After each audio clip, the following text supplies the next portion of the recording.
Some stories are passed down through generations not because they are easy to believe but because they are impossible to forget. This is one of those stories. It begins with a single act of kindness offered by a man who had every reason to look the other way. It ends with something that would change the course of two communities forever. But, between that beginning and that ending lies a journey of trust, danger, and the kind of human connection that most people only read about in old books. This is the true account of what happened in the summer of 1873 on a stretch of dry Montana land where a rancher named Samuel Whitmore made a choice that would echo through time. The morning sun had barely risen above the eastern ridge when Samuel Whitmore stepped out onto the wooden porch of his small ranch house. The air was already warm and carried with it the promise of another brutally hot day. Samuel was a man of 42 years with hands roughened by decades of honest work and a face weathered by sun and wind and the kind of hardship that the frontier demanded of everyone who dared to call it home. He had come to Montana from Ohio 15 years earlier with nothing but a wagon, a young wife named Eleanor, and a stubborn determination to build something that would last.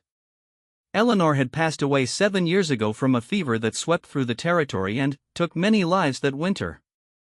Since then, Samuel had lived alone on the ranch with only his horses and cattle and the occasional visit from his nearest neighbor who lived some 12 miles to the south. Loneliness was something Samuel had learned to accept as part of his existence. He did not complain about it. He did not dwell on it. He simply woke each morning and did what needed to be done because that was the only way he knew how to live. The ranch itself was modest by any standard. There was the main house which Samuel had built with his own hands over the course of 2 summers. There was a barn that housed his 4 horses and provided shelter for the milk cow that gave him butter and cheese. There was a chicken coop where a dozen hens provided eggs. And there was a well that Samuel considered the most valuable thing he owned because water in this part of Montana was more precious than gold. Samuel walked across the dusty yard toward the barn thinking about the fence posts that needed replacing along the northern boundary of his property. The cattle had been pushing against that section of fence for weeks and Samuel knew that if he did not repair it soon he would lose animals to the open range. He was so focused on his mental list of tasks that he almost did not notice the buzzards circling in the distance. Almost. He stopped walking and shielded his eyes against the rising sun. The buzzards were about a mile to the west near the dry creek bed that marked the edge of his land. There were at least a dozen of them wheeling in slow circles against the pale blue sky. Samuel felt his stomach tighten. Buzzards gathered like that for only one reason. Something was dead or dying out there. For a moment Samuel considered ignoring it. Whatever was attracting those birds was not on his property and, therefore, was not his concern. He had enough work to do without going on some investigation that would likely reveal nothing more than a dead deer or perhaps a cow that had wandered from someone else's herd. But something would not let him turn away. Call it curiosity. Call it a sense of duty. Call it the voice of Eleanor that still whispered in his memory telling him that a good man does not look away from suffering. Samuel went to the barn and saddled his horse, a sturdy brown mare named Molly that had been with him for 8 years. He filled a canteen from the well and hung it from the saddle horn. Then, he mounted up and rode west toward the circling birds. The ride took about 20 minutes over terrain that was flat and dry and dotted with sagebrush and the occasional stunted juniper tree.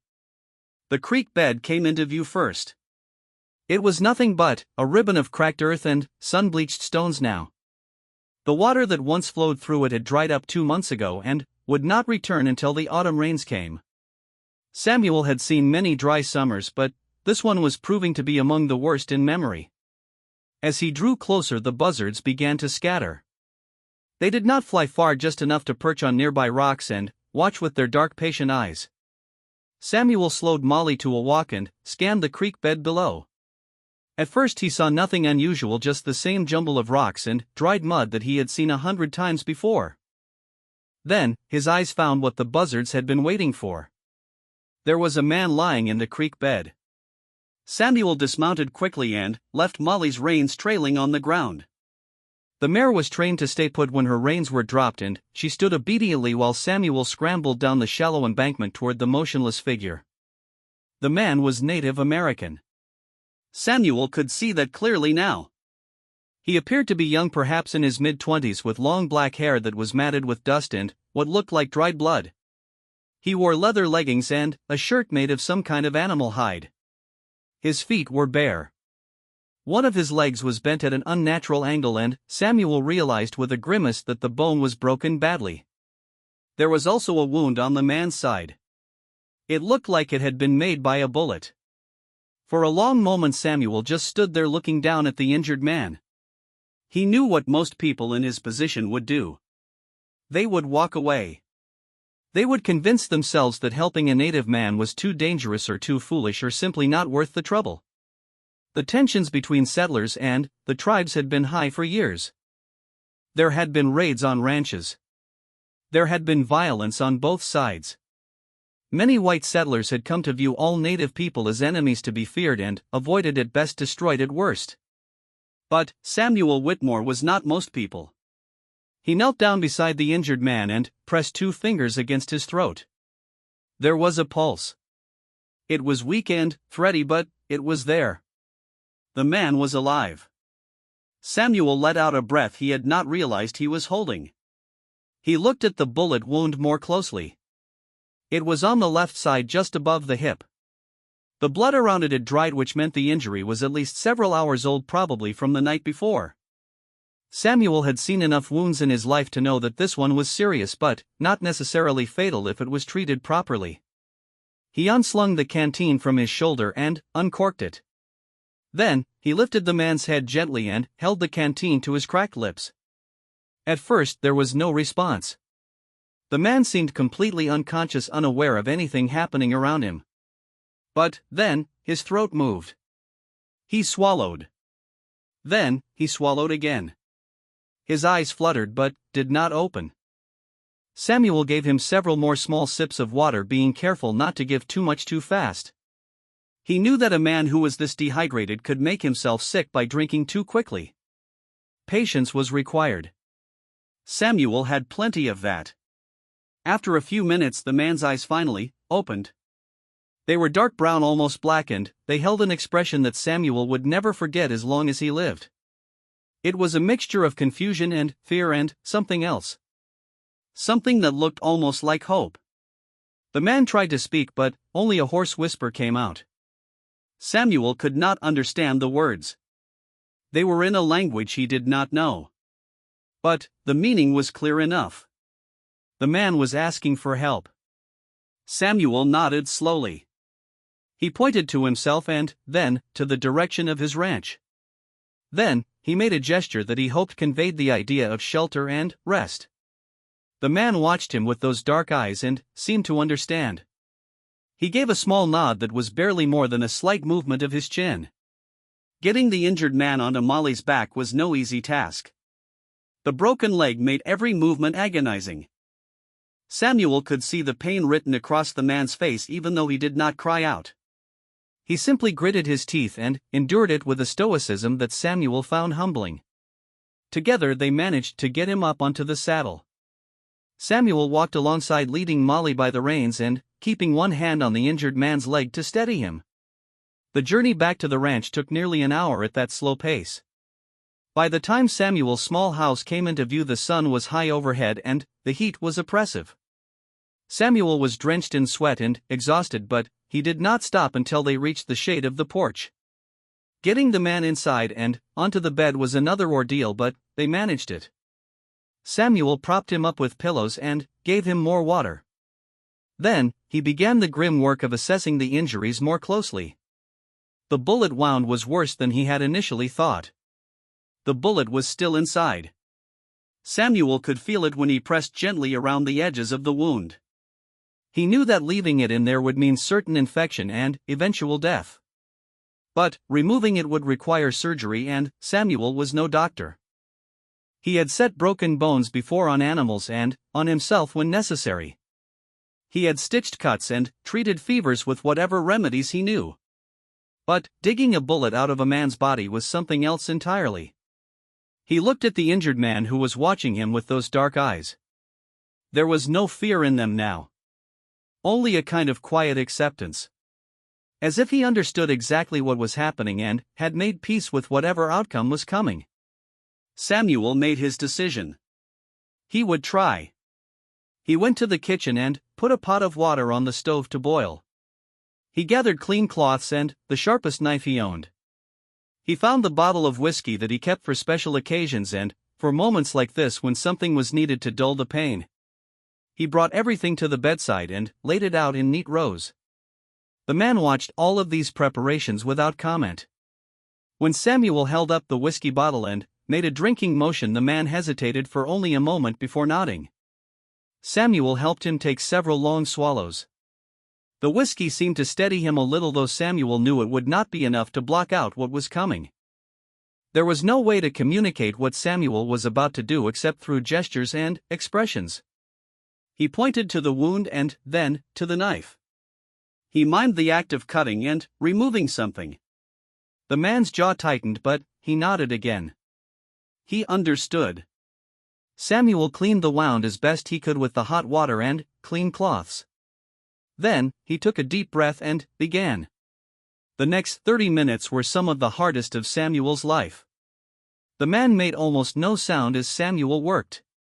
He gripped the edges of the mattress with white-knuckled hands and stared at the ceiling with his jaw clenched tight. Samuel's own hands were trembling, but he forced them to be steady. He found the bullet lodged against a rib. He worked it free as carefully as he could, trying to cause as little additional damage as possible. When he finally pulled it out and dropped it into a tin cup with a small clatter, he felt tears of relief streaming down his own face. He cleaned the wound again and stitched it closed using the same technique he used for stitching leather. It was crude, but it would hold. Then, he turned his attention to the broken leg. Setting the bone was almost as difficult as removing the bullet. Samuel had to pull the leg straight and then hold it in place while he fashioned a splint from pieces of wood. The man passed out from the pain halfway through, which was probably a mercy. By the time Samuel finished binding the splint, his arms were shaking from effort and his shirt was soaked through with sweat. He sat back in the chair beside the bed and simply breathed for a long while. The man was unconscious, but his chest was rising and falling steadily. His color looked a little better than it had that morning. Samuel allowed himself to feel a small flicker of hope. The rest of the day passed slowly. Samuel changed the bandages on the wound and checked for signs of infection. He dripped water into the man's mouth whenever he seemed to stir. He prepared a thin broth from dried meat and vegetables and managed to get a few spoonfuls into the man during his brief moments of wakefulness. As evening approached, Samuel found himself sitting on the porch watching the sun set over the western hills. His mind was full of questions. Who was this man? How had he been shot? Was someone looking for him? Would they come to the ranch? And if they did, what would happen? Samuel had no answers. All he knew was that he had done what he believed was right. He had offered water and shelter to a man who needed it. Whatever came next was beyond his control. The night was quiet. Samuel dozed in the chair beside the bed, keeping one ear open for any change in the injured man's breathing. Several times he woke to find those dark eyes watching him. Each time Samuel offered water and the man drank gratefully. No words were exchanged, but something passed between them. A kind of understanding that did not require language. By morning the man's fever had broken. Samuel knew this was a good sign, but he also knew that the danger was far from over. Infection could still set in. The leg might not heal properly. There were 100 things that could go wrong. But, for now at least, the man was alive, and that was something. Samuel made breakfast for both of them. Eggs and biscuits and more of the thin broth for the injured man. He helped him sit up and eat. The man's appetite was returning, which was another good sign. He ate everything Samuel gave him and seemed grateful for it. After breakfast, Samuel went outside to tend to the morning chores. The cattle needed to be checked. The horses needed to be fed and watered. The chickens needed their grain scattered. Life on a ranch did not stop just because there was an injured man in the house. Samuel worked through his tasks methodically, but his mind kept wandering back to the stranger in his bed. It was mid-morning when Samuel noticed the dust cloud on the horizon. He stopped what he was doing and shaded his eyes against the sun. The dust was coming from the northwest, moving slowly but steadily toward the ranch. At first Samuel thought it might be a cattle drive or perhaps a wagon train passing through the territory. But, as the cloud drew closer, he realized it was neither of those things. It was horses. Many horses. And they were coming directly toward him. Samuel felt his heart begin to pound in his chest. He looked toward the house where the injured man was resting. Then, he looked back at the approaching riders. There were at least 30 of them, maybe more. They were still too far away to make out clearly, but Samuel had a sinking feeling that he knew who they were. He walked slowly to the front of the house and stood there waiting. There was no point in running. There was no point in hiding. Whatever was coming, and Samuel would face it the way he faced everything else in his life. Head on and with whatever courage he could muster. The riders reached the edge of his property and slowed their pace. Samuel could see them clearly now. They were Native Americans. Warriors by the look of them. They wore paint on their faces and feathers in their hair. Many of them carried weapons. Rifles and bows and lances with sharp points that glinted in the sunlight. They stopped about 50 yards from the house and arranged themselves in a wide semicircle. No one moved. No one spoke. The silence stretched out for what felt like an eternity. Then, a single rider separated from the group and rode forward. He was older than the others, with gray streaks in his long black hair and a face that bore the marks of many years and many hardships. He stopped his horse about 10 yards from where Samuel stood and looked down at him with an expression that was impossible to read. Samuel raised his right hand palm outward in what he hoped was a universal sign of peace. The older man studied him for a long moment. Then, he spoke. His voice was deep and commanding and carried easily across the distance between them. Samuel did not understand the words, but he understood the tone. It was a question. Or perhaps a demand. Samuel pointed toward the house and made a gesture meant to convey someone lying down. Then, he pointed to his own leg and mimed the act of bandaging it. He hoped the meaning was clear. The older man's expression shifted slightly. He turned and said something to the warriors behind him. A murmur passed through the group. Samuel watched anxiously as several of them exchanged glances. He had no idea what was happening or what would happen next. Then, the older man dismounted from his horse. He handed the reins to a younger warrior who had ridden up beside him. He walked toward Samuel with slow, deliberate steps, his eyes never leaving Samuel's face. Samuel held his ground. His heart was pounding so hard he could feel it in his throat. But he did not step back. He did not reach for the rifle that was leaning against the porch railing.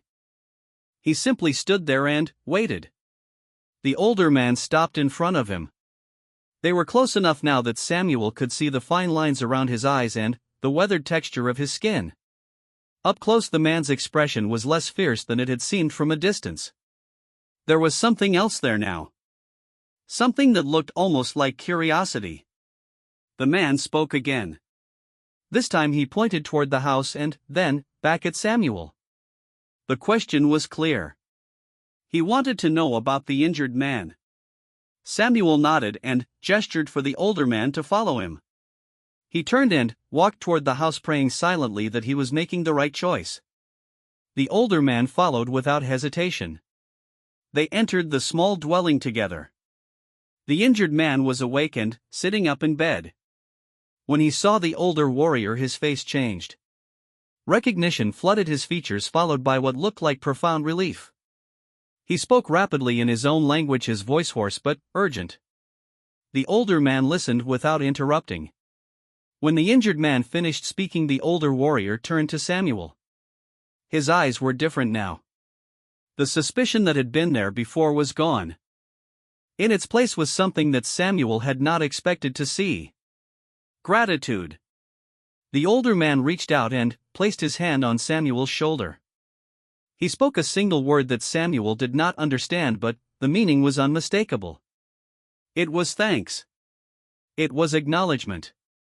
It was the beginning of something that neither of them could have predicted. Outside, the warriors had dismounted from their horses. They stood in small groups watching the house and waiting. Samuel had no idea what would happen now. He only knew that his life had changed in ways he could not yet comprehend. He had offered water to a stranger. And, in doing so, he had opened a door that could never be closed again. The older man turned and walked outside. Samuel followed him onto the porch. The warriors watched their leader with obvious respect and attention. The older man raised his hand and spoke to them in a voice that carried across the yard. Whatever he said seemed to ease the tension that hung in the air. Several of the younger warriors actually smiled. Then, the older man turned back to Samuel. He placed his hand over his own heart and then extended it toward Samuel. It was a gesture of respect, of acceptance, of something that went beyond words and language and all the barriers that separated their two peoples. Samuel placed his own hand over his heart and returned the gesture. He did not know what the future would hold. He did not know if this moment of peace would last or if it would fade like morning mist under the harsh sun of reality. But he knew that right now in this moment he had done something good. Something true. Something that mattered. And sometimes that is all any of us can do. The day was still young and there was much more to come. But, for now, Samuel Whitmore stood on his porch and watched as a group of warriors made camp on his land. He watched as they brought food and water for their horses. He watched as they built small fires and prepared meals. He watched as their leader sat beside the bed of the injured man and spoke to him in low voices that Samuel could not understand. He did not know their language. He did not know their customs. He did not know anything about the world they came from or the lives they lived. But he was learning. Slowly. One moment at a time. One gesture at a time. One act of kindness at a time. And that was how it began. With a cup of water offered to a dying man. With a choice to help instead of turn away. With a door opened that would lead to places Samuel Whitmore could never have imagined. The story was far from over. In many ways it was just beginning. The warriors stayed on Samuel Whitmore's land for 3 days. 3 days that would reshape everything he thought he knew about the world and his place in it. 3 days that would teach him more about human nature than the previous 42 years of his life combined. On that first evening, after the initial tension had faded into something resembling cautious peace, Samuel found himself sitting by a fire with the older warrior whose name he learned was Gray Eagle. Communication was difficult at first.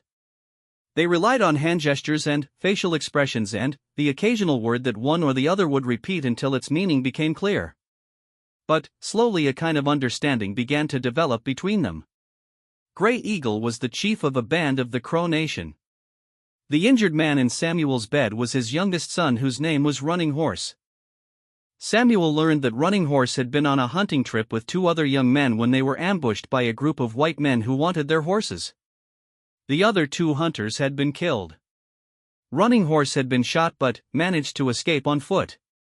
He had walked for nearly 2 days before collapsing in the dry creek bed where Samuel found him. Gray Eagle explained all of this through a combination of gestures and drawings in the dirt. Samuel watched and listened and felt a growing weight settle in his chest. The violence that had been done to Running Horse was not the work of settlers defending their land or soldiers following orders. It was murder, pure and simple. Cold-blooded killing for the sake of a few horses. Samuel had always known that there were bad men among the settlers. Men who used the tensions between whites and natives as an excuse to take what they wanted and destroy what they could not take. But knowing it in the abstract was different from seeing the evidence of it lying wounded in his own bed. Different from sitting across a fire from a father who had nearly lost his son to that kind of senseless cruelty. That night Samuel did not sleep. He sat on his porch and watched the small fires burning in his yard and listened to the unfamiliar sounds of a language he did not understand. He thought about Eleanor and what she would have said about all of this. He could almost hear her voice telling him that he had done the right thing. That helping someone in need was never wrong, no matter what color their skin was or what language they spoke. By the second day, Running Horse was strong enough to sit up and eat solid food. The fever had not returned and the wound showed no signs of infection. Samuel checked the stitches carefully and was relieved to see that they were holding. The leg would take much longer to heal, but the bone seemed to be setting properly. Barring any complications, Running Horse would walk again, though he might always have a limp. Gray Eagle watched Samuel tend to his son with an expression that shifted between gratitude and something that looked like wonder. Through their awkward system of gestures and drawings, he asked Samuel why he had helped. Why he had not simply left Running Horse to die, or worse, finished what the white men had started. Samuel thought about the question for a long time before he tried to answer. He did not know how to explain that he was not like those other men. He did not know how to convey that he saw Running Horse not as an enemy or a threat, but simply as a person who needed help. In the end, he just pointed to his heart and, then, to Running Horse. He hoped the meaning was clear. He helped because it was the right thing to do. Because something inside him would not let him do otherwise. Gray Eagle seemed to understand. He nodded slowly and placed his hand on Samuel's shoulder. Then, he spoke in his own language. Samuel did not know what the words meant, but he felt their weight. They sounded like a blessing. Or perhaps a promise. The warriors spent their time caring for their horses and hunting game to replenish their supplies. They brought Samuel gifts of fresh venison and wild turkey and berries that grew in the hills to the north. They helped him repair the fence posts that he had been meaning to fix for weeks. They worked alongside him without complaint, moving with an efficiency and skill that impressed him deeply. Samuel found himself learning things about ranching that he had never known. One of the younger warriors showed him a technique for calming a nervous horse that was far more effective than anything Samuel had tried before. Another taught him how to track animals through the brush by reading signs that Samuel had never noticed. A third showed him how to find water in places where no water seemed to exist. These were skills that had been passed down through generations, and they were freely shared with this stranger who had helped one of their own. On the evening of the second day, something happened that would change the nature of Samuel's relationship with the crow forever. He was sitting by the fire with Gray Eagle when a woman approached them. She was perhaps 50 years old, with silver-streaked hair and a face that bore the marks of both sorrow and strength. She carried something in her hands wrapped in soft leather. Gray Eagle stood when she approached and spoke to her in a tone that was different from how he spoke to the warriors. There was tenderness in his voice. Respect. This woman was important. Samuel stood as well, though he did not know why. The woman walked directly to Samuel and stopped in front of him. Her eyes were dark and deep, and they seemed to look straight through him as if reading something written on his soul. For a long moment she did not speak or move. Then, she held out the leather-wrapped bundle and pressed it into his hands. Samuel looked down at the gift, uncertain of what to do. Gray Eagle gestured for him to open it. Samuel unwrapped the leather carefully and found himself holding a necklace. It was made of carved bone and colored beads and feathers that gleamed with subtle iridescence in the firelight. The craftsmanship was exquisite. Samuel had never seen anything like it. The woman spoke then. Her voice was quiet but firm. Gray Eagle translated through gestures and expressions. The necklace had belonged to her eldest son, who had died many winters ago. She was giving it to Samuel because he had saved her youngest son. Because he had brought Running Horse back to her when she thought she would never see him again. Samuel felt tears prick at his eyes. He tried to refuse the gift. It was too precious. Too important. He did not deserve something that held such deep meaning. But the woman would not take it back. She closed his fingers around the necklace and shook her head. Her message was clear. The gift was given. It could not be refused. That night Samuel lay in his bed and held the necklace in his hands and thought about the strange turns that life could take. A week ago he had been a lonely rancher living out his days in quiet isolation.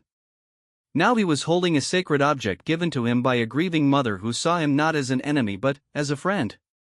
The world had shifted beneath his feet and he was still trying to find his balance. On the morning of the third day, Gray Eagle came to Samuel with a request. Through their now familiar system of gestures and drawings, he explained that he wanted Samuel to visit their camp. Not now, but when Running Horse was healed. He wanted Samuel to come and be honored by the whole band. He wanted Samuel to see how the Crow lived and to understand that they were not the savage enemies that most white men believed them to be. Samuel did not know how to respond. The idea of riding into a Crow camp seemed dangerous. Foolish. The kind of thing that could get a man killed. But he looked at Gray Eagle and saw no deception in his eyes. He looked at the warriors who had worked beside him for 3 days and saw no hatred in their faces. He thought about Running Horse lying in his bed slowly healing because Samuel had made a choice to help instead of harm. He nodded. He would come. Gray Eagle's face broke into a smile that transformed his stern features into something warm and almost playful. He clasped Samuel's hand and shook it in the way he had seen white men do. Then, he laughed. It was the first time Samuel had heard him laugh, and the sound was surprisingly bright and joyful. The warriors prepared to leave that afternoon. Running Horse was strong enough to ride if he was careful, and the journey to their camp was not far. They fashioned a kind of harness that would keep his injured leg stable during the ride. Gray Eagle himself would lead Running Horse's horse to ensure a smooth pace. Before they left, Gray Eagle did something that Samuel would remember for the rest of his life. He gathered all the warriors together in a circle. Then, he called Samuel to stand beside him at the center. He spoke to his people in a voice that rang with authority and conviction. Samuel did not understand the words, but he understood the tone. Gray Eagle was telling them about what Samuel had done. He was declaring Samuel a friend of the Crow. When he finished speaking, the warriors responded with a sound that Samuel had never heard before. It was a kind of chant or song that rose and fell in waves of sound that seemed to fill the air around them.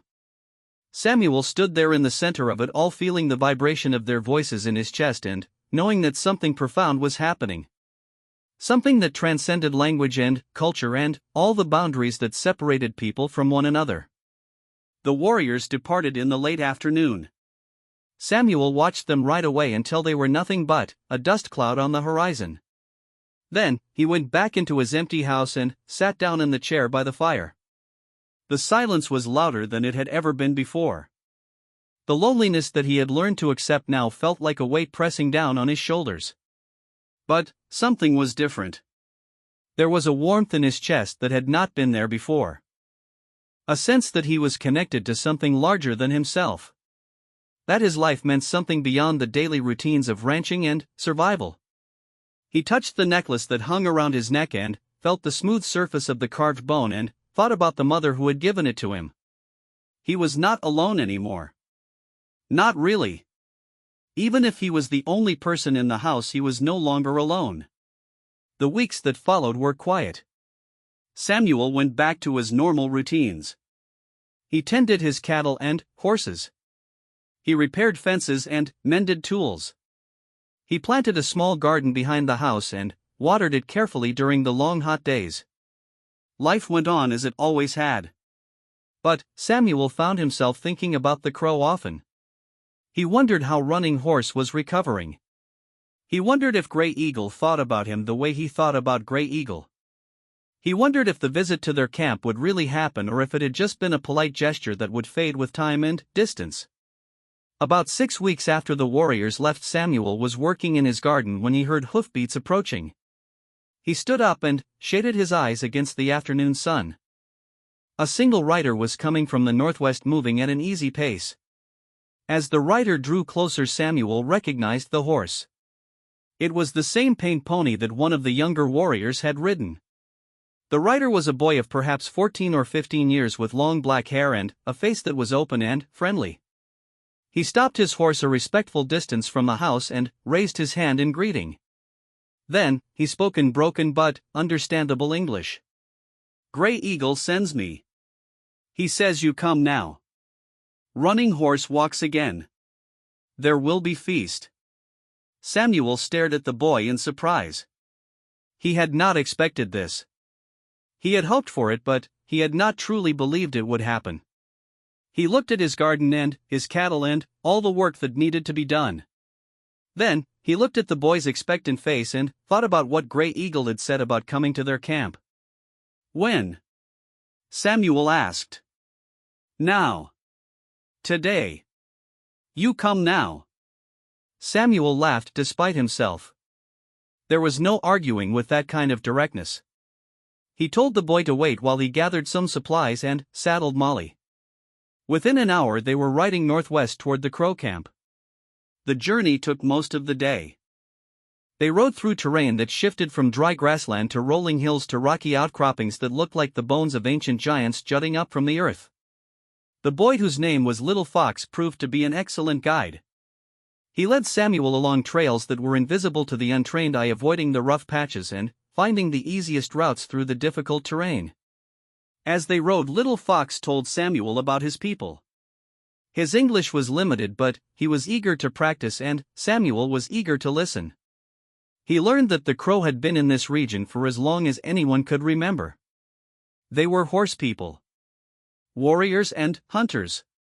They had fought wars with other tribes and with the white settlers, but they also knew how to make peace when peace was possible. Grey Eagle was respected as a leader because he understood when to fight and when to talk. Little Fox also told Samuel about Running Horse. He was Grey Eagle's youngest son and the most adventurous of all his children. He was always going places he should not go and doing things he should not do. The hunting trip that had ended in tragedy was supposed to be a safe journey. No one had expected the white men to attack. No one had expected Running Horse to be the only survivor. Samuel listened to all of this with a growing sense of understanding. He was beginning to see these people not as abstractions or stereotypes, but as individuals with their own stories and struggles and dreams. They loved their families just as he had loved Eleanor.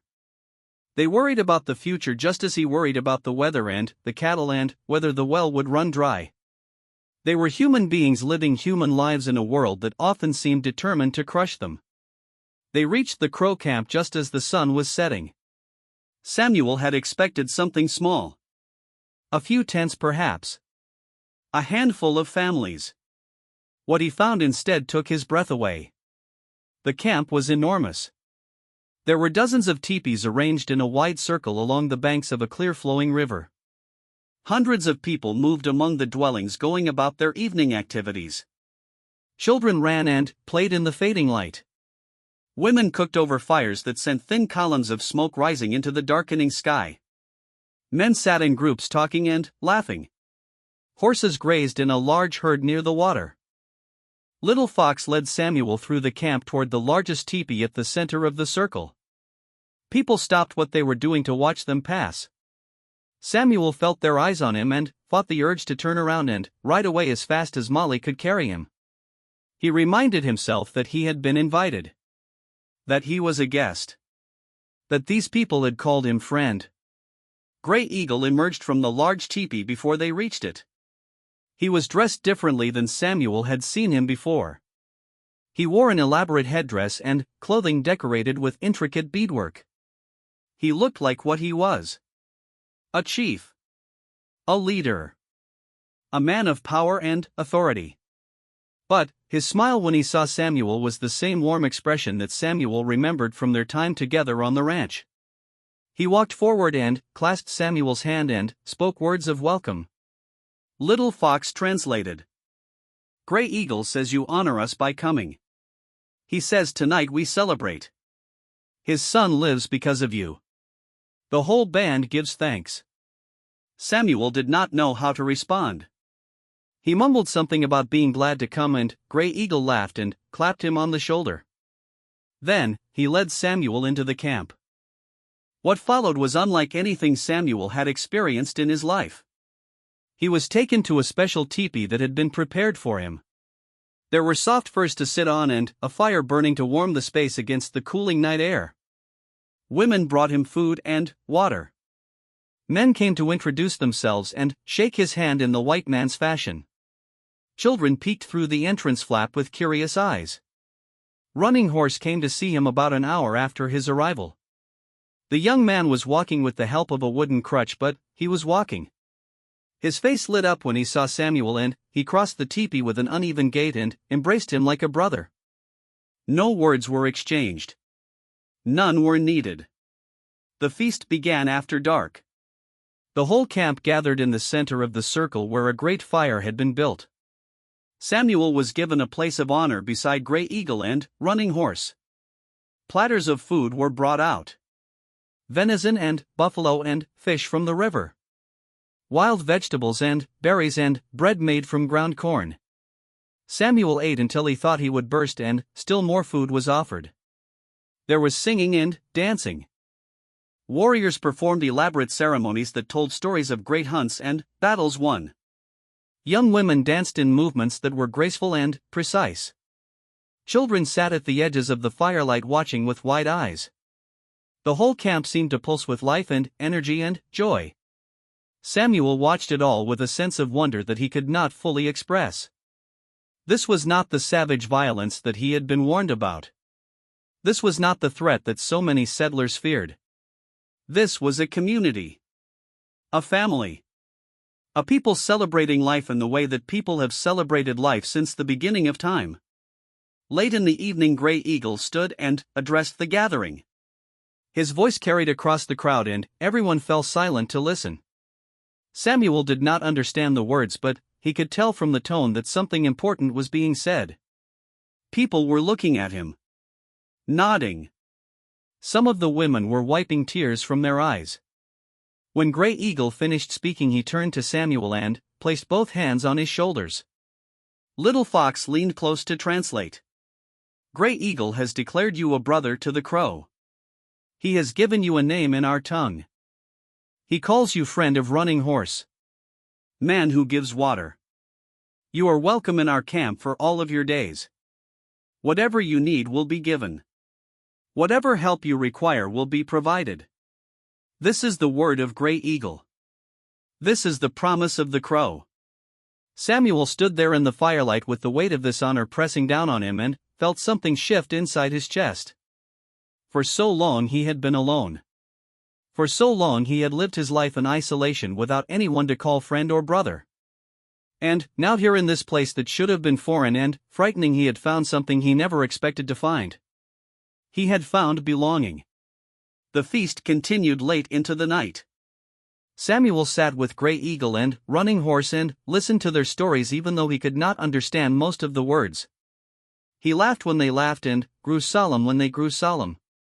He drank the bitter tea they offered him and ate the sweet cakes the women brought.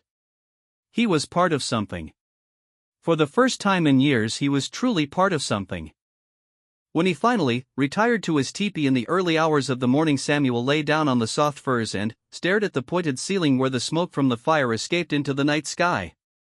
He thought about all that had happened since that morning when he noticed the buzzards circling over the dry creek bed. He thought about the choice he had made to investigate instead of ignore. He thought about the cup of water he had offered to a dying man. Such a small thing. Such a simple act. And yet it had led to this. To lying in a crow teepee in the middle of their camp, being called brother by a people he had been taught to fear.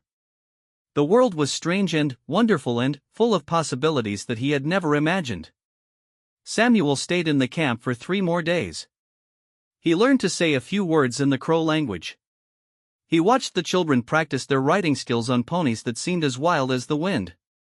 He sat with the old men and listened to their stories about the way things used to be before the white settlers came. He talked with Running Horse through Little Fox's translation about their hopes for the future and their fears about what was coming. On the morning he left, the whole camp came out to see him off. Gray Eagle gave him a horse. A beautiful black stallion with a white star on its forehead. Running Horse gave him a bow and a quiver of arrows. The mother who had given him the necklace came forward and blessed him in words he did not understand but felt in his heart. Samuel rode away from the camp with gifts and memories and a sense of connection that he had never thought possible. Behind him the crow watched him go.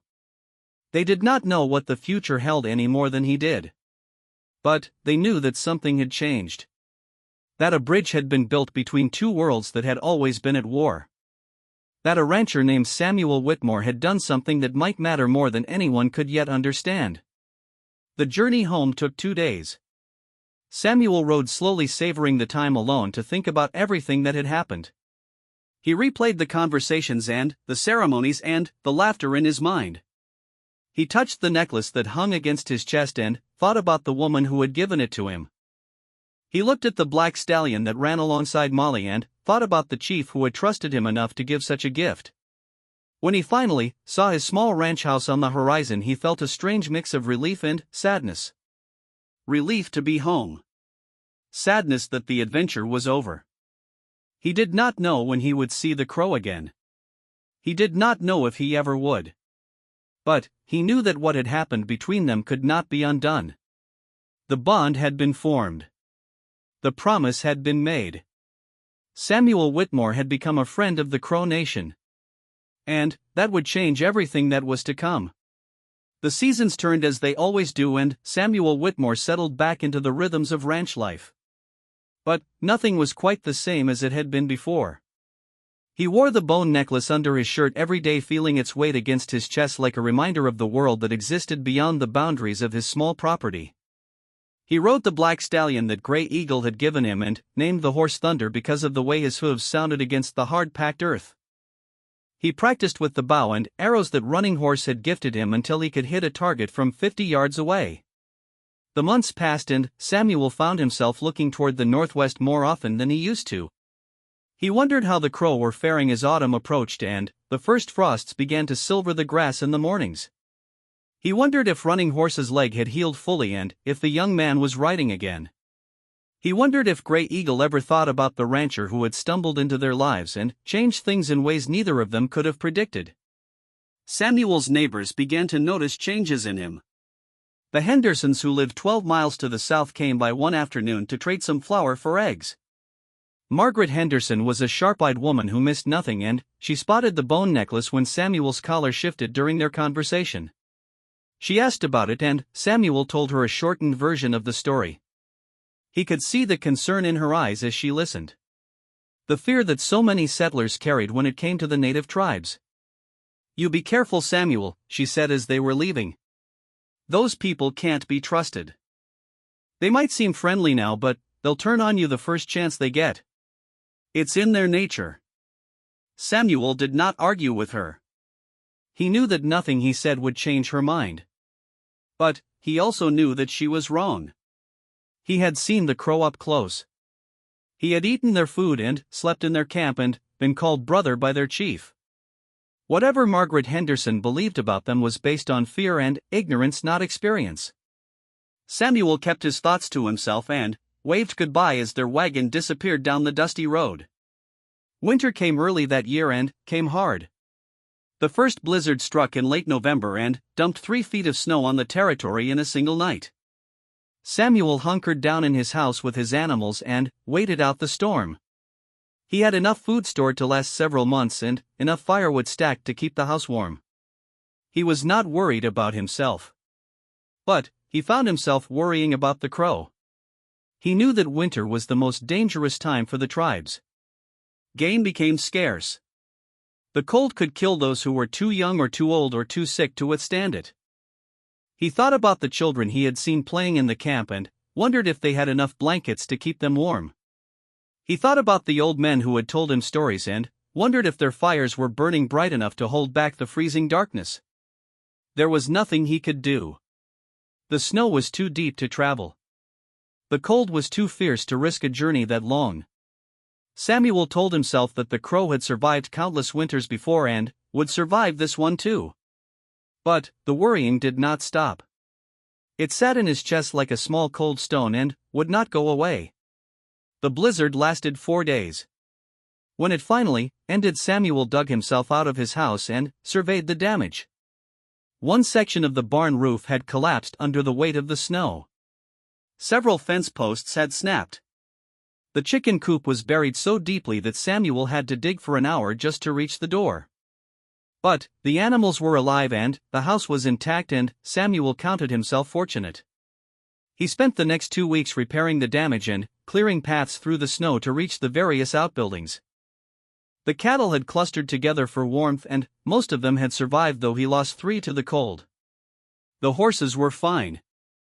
Thunder and Molly had sheltered in the part of the barn that remained standing and seemed no worse for their ordeal. Samuel was working on the barn roof when he saw them coming. 3 riders approaching from the northwest, pushing through the deep snow with determined speed. He climbed down from the roof and stood watching as they drew closer.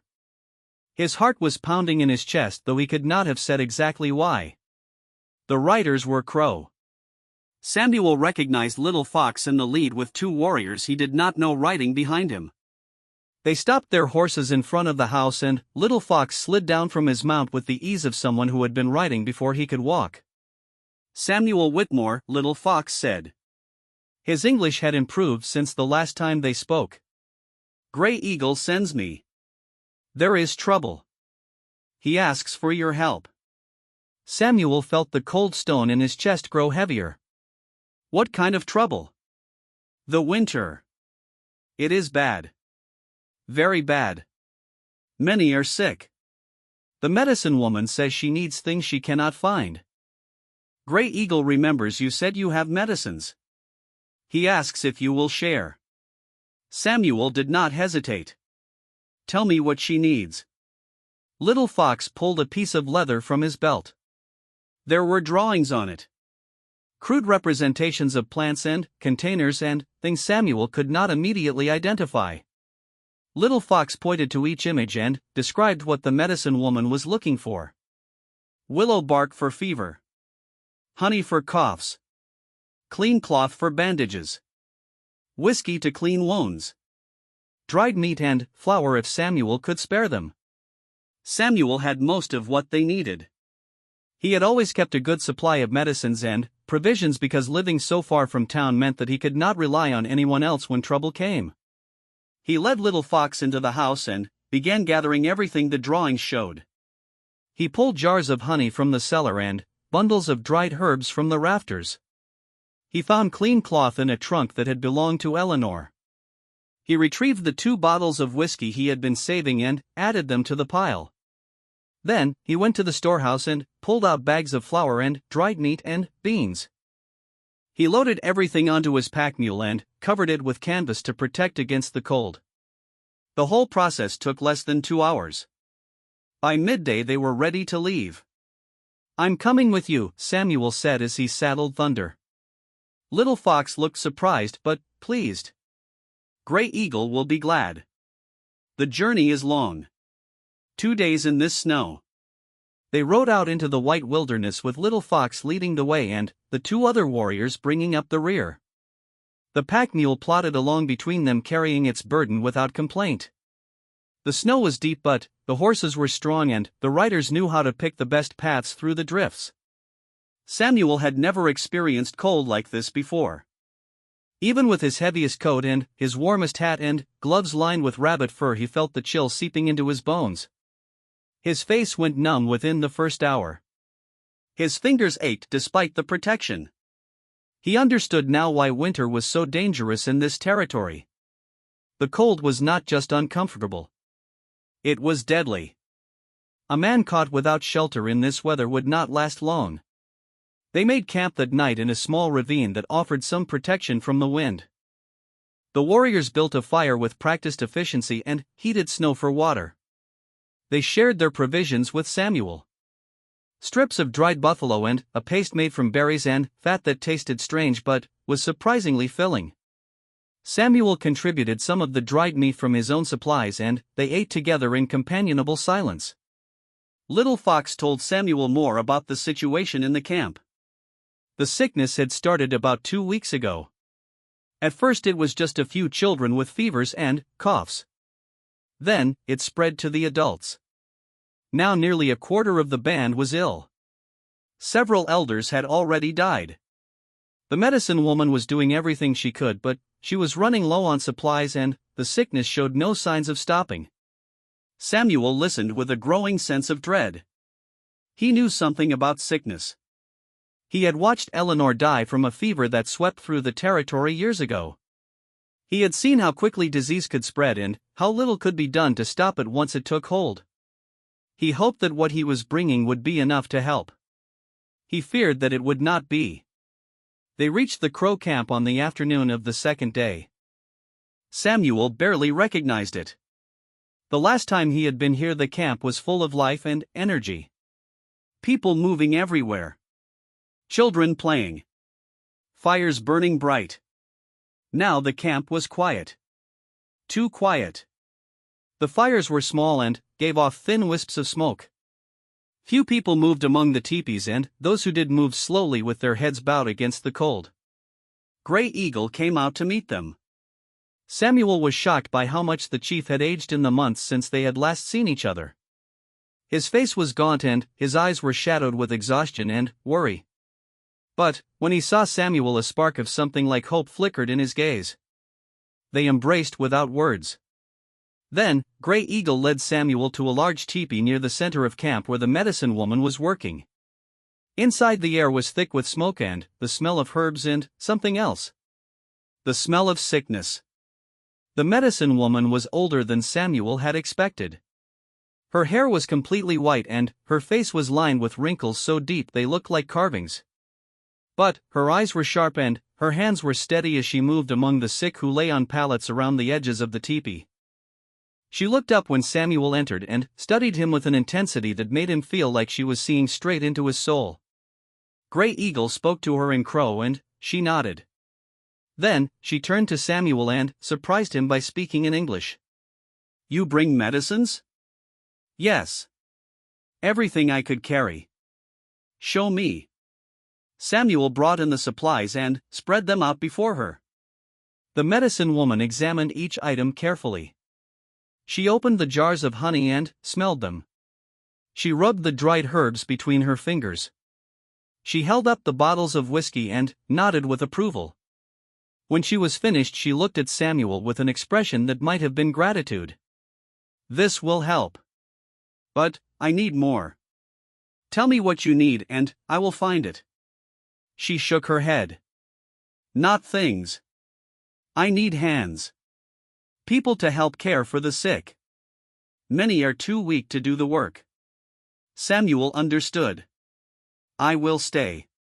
I will help however I can." The medicine woman studied him for a long moment. Then, she smiled.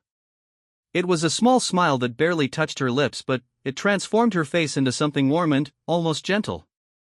"You are the one who saved Running Horse. The one Gray Eagle calls brother. I have heard of you.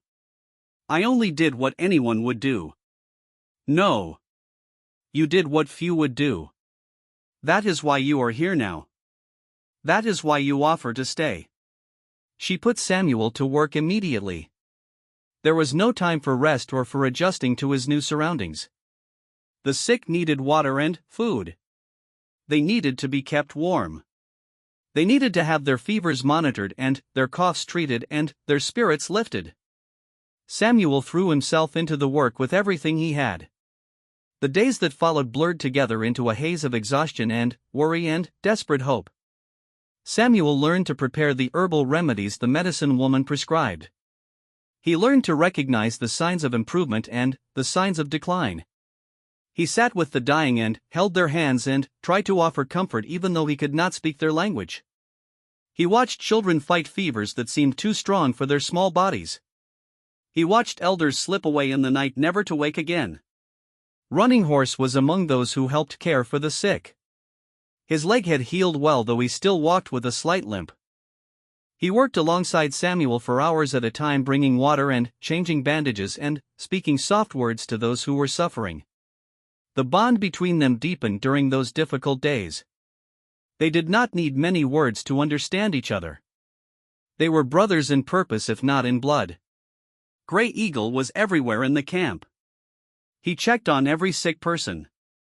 He spoke with every family. He gave orders and made decisions and somehow held the band together through the crisis. Samuel watched him and marveled at his strength. The chief had to be exhausted. He had to be terrified for his people. But he never showed weakness. He never faltered. He was the rock that everyone else clung to. About a week into the crisis, the sickness began to turn. The fevers that had burned so hot started to cool. The coughs that had racked so many bodies began to fade. People who had been too weak to sit up started asking for food. Children who had lain listless on their pallets started to play again. The medicine woman said it was the herbs and the honey. She said it was the care they were giving. She said it was the Spirit showing mercy. Samuel did not know what to believe. He only knew that people were getting better and that was all that mattered. By the end of the second week the worst was over. Samuel had been in the camp for nearly 20 days. He was more tired than he had ever been in his life. His body ached from the constant work. His heart was heavy from the losses they had suffered. Nearly a dozen people had died, including 2 children and 3 elders. But the band had survived. Most of them would recover. The crisis had passed. Gray Eagle came to Samuel on the evening before he planned to leave. They sat together by a fire outside the chief's teepee and watched the stars emerge in the cold, clear sky. For a long time neither of them spoke. The silence was comfortable. The kind of silence that can exist between people who have been through something hard together. Finally, Gray Eagle spoke. Little Fox sat nearby to translate. You did not have to come. You did not have to stay. You did not have to risk your life for people who are not your blood. They are my brothers and sisters now, Samuel said. You told me so yourself. Gray Eagle smiled. I spoke truth. You have proven it. But, I wonder why. Why do you care about us? Your people see us as enemies. They fear us and hate us. Why are you different? Samuel thought about the question for a long time before answering. He thought about Eleanor and the values she had lived by. He thought about his own loneliness and how the crow had welcomed him into their family. He thought about Running Horse lying in that dry creek bed dying because men who looked like Samuel had shot him for his horse. I guess I see people when I look at you, Samuel said slowly. Not enemies. Not savages. Just people. Trying to live. Trying to protect their families. Trying to survive in a world that doesn't make it easy. Same as me. Same as everyone. Gray Eagle was quiet for a moment after Little Fox finished translating. Then, he reached out and clasped Samuel's arm. You have a good heart, Samuel Whitmore. A true heart. My people will never forget what you have done. I will never forget. They sat together until late in the night talking about everything and nothing. Gray Eagle told Samuel about his childhood and how he had become chief. Samuel told Gray Eagle about Eleanor and how he had come to Montana looking for a new beginning. They shared stories and laughter and grief. They were 2 men from 2 different worlds who had found in each other something rare and precious. A friend who could be trusted. A brother who would not betray. Samuel left the next morning. The whole camp came out to see him off. People pressed gifts into his hands. Small tokens of gratitude. Beaded pouches and carved figures and bundles of dried herbs. The children who had recovered from the sickness ran alongside his horse as he rode out of camp, calling out words he did not understand but knew were thanks. The journey home took 3 days because the snow had deepened while he was in the camp. Samuel did not mind. He needed the time alone to process everything that had happened. He rode through the white wilderness with Thunder's hooves crunching through the crust and his breath fogging in the frigid air and his heart full of something he could not name. When he finally reached his ranch, he found that neighbors had been by while he was gone. They had checked on his animals and made sure nothing had frozen.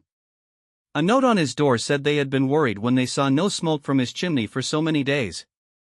Samuel smiled at their concern. He would have to thank them properly when the weather allowed. He settled back into his life, but he was not the same man who had left 3 weeks earlier. The experience in the Crow camp had changed him in ways that would take months to fully understand. He had seen death up close. He had fought against it with everything he had. He had lost and he had won. And, through it all, he had been surrounded by people who barely knew him but who had accepted him as one of their own. The winter continued harsh and long. More storms came and went. Samuel kept to his ranch and tended his animals and thought about his crow family whenever the wind howled outside his windows. He wondered if they were warm enough. He wondered if the sickness had stayed away. He wondered when he would see them again. Spring came late that year, but when it finally arrived, it seemed all the more beautiful for having been delayed. The snow melted and the rivers swelled with runoff. The grass turned green and the flowers bloomed. Samuel felt something inside himself bloom too. A sense of possibility. Of hope. Of belief that the world could be better than it often seemed. He was working in his garden one morning when he saw the familiar dust cloud rising from the northwest. His heart lifted before his mind could even process what he was seeing. He set down his tools and walked to the front of the house and waited. They came over the ridge like a vision from a dream. Dozens of riders on painted horses, their feathers and beadwork gleaming in the spring sunshine. At their head rode Gray Eagle with Running Horse beside him. They were not riding in war formation. They were not riding with urgency or fear. They were riding with joy. With celebration. With the simple pleasure of a warm day after a brutal winter. Samuel stood in front of his house and watched them come. He was smiling so wide his face hurt. He raised his hand in greeting and Gray Eagle raised his hand in return. The distance between them closed and then the riders were all around him, filling his yard with horses and laughter and the sound of people happy to be alive. Running Horse jumped down from his horse and embraced Samuel like the brother he had become. Gray Eagle dismounted more slowly with the dignity befitting a chief, but his smile was just as warm. Little Fox was there translating greetings from what seemed like everyone at once. Children he had helped nurse back to health ran up to him and wrapped their arms around his legs. Women pressed his hands and spoke blessings he could not understand but felt in his heart. They had come to thank him. To celebrate with him. To show him that the bond between them was not just words spoken in crisis but something real and lasting. They had come because he was family now. And family always found their way back to each other. The reunion lasted all day and into the night.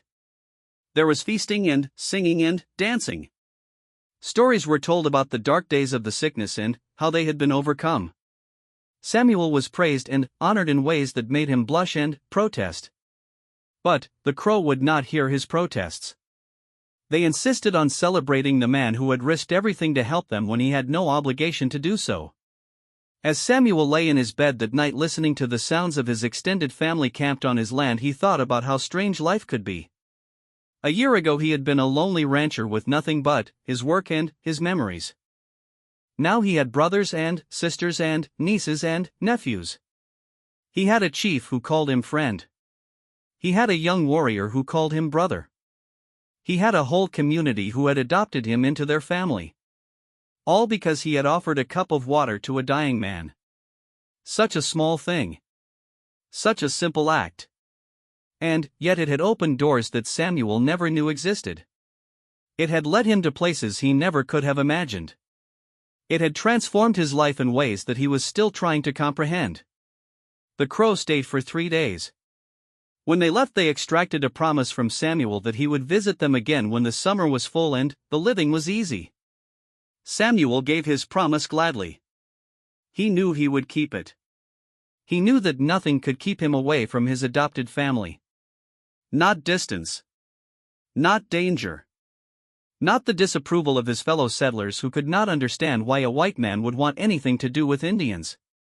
Some things were worth more than approval. Some bonds were stronger than fear. Some families were not made of blood but of choice. Samuel had chosen the crow and they had chosen him. That was a truth that nothing could undo. The story was not over. In many ways it was still just beginning. There would be more challenges ahead. More dangers. More tests of the bond that had formed between a lonely rancher and a proud nation. But whatever came, Samuel knew that he would face it with his brothers and sisters beside him. He was no longer alone. He never would be again. That was the gift the crow had given him. That was what a single cup of water had purchased. A family. A purpose. a place in the world where he belonged. And Samuel Whitmore would spend the rest of his life being grateful for it. The summer of 1874 brought changes that no one could have anticipated. Samuel Whitmore had settled into a rhythm that divided his time between his ranch and the Crow camp. He visited Gray Eagle's band at least once a month, sometimes more often when the weather permitted. He had learned enough of the Crow language to hold simple conversations and was learning more every day. The children in the camp called him Uncle Samuel and fought over who would get to ride Thunder when he came to visit.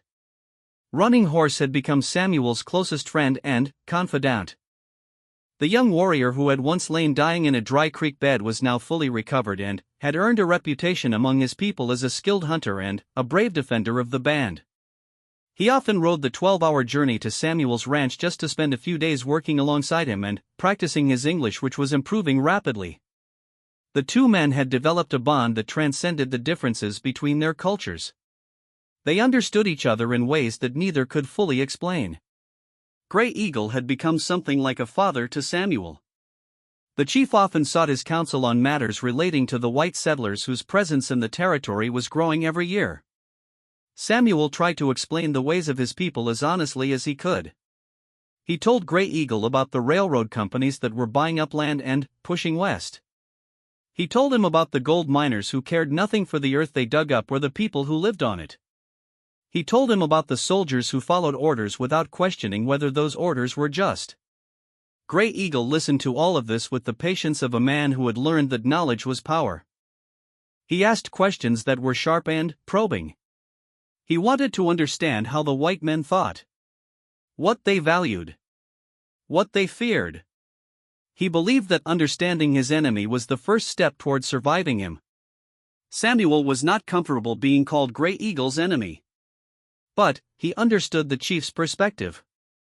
From where Gray Eagle stood, the white settlers were a threat that would not stop coming until everything the Crow loved had been taken from them. The trouble started in late June. Samuel was at his ranch when a writer came from the south bearing news that would change everything. There was a new government agent in the territory. A man named Marcus Cole, who had been appointed to oversee relations between the settlers and the tribes. From what the writer said, Cole was not the kind of man who believed in peaceful coexistence. He wanted the tribes removed from the territory entirely, pushed onto reservations far from the fertile lands that white settlers coveted. Samuel listened to this news with a growing sense of dread. He had heard of men like Cole before. Men who saw the native peoples as obstacles to progress. Men who believed that the only good Indian was a dead Indian, or at least an Indian who had been broken and confined and stripped of everything that made him who he was. The fact that such a man now held power over the Crow and the other tribes in the territory was deeply troubling. A few days later, Samuel rode to the Crow camp to warn Gray Eagle about what was coming. The chief listened without interrupting, his face betraying no emotion. When Samuel finished speaking, Gray Eagle was silent for a long while. Then, he spoke in Crow and Little Fox translated. "We have heard of this Cole. His reputation came before him like the smell of a dead animal on the wind. We know what he wants. But we will not leave our lands without a fight. These are the lands of our ancestors. We were here before the white men came. We will be here after they are gone." Samuel wanted to believe him. He wanted to believe that the Crow could somehow resist the tide of settlement that was sweeping across the West. But he had seen too much to be naive. He knew the power of the American government. He knew the relentlessness of its expansion. He feared that Gray Eagle's defiance, however admirable, would ultimately be crushed. The first confrontation came in mid-July.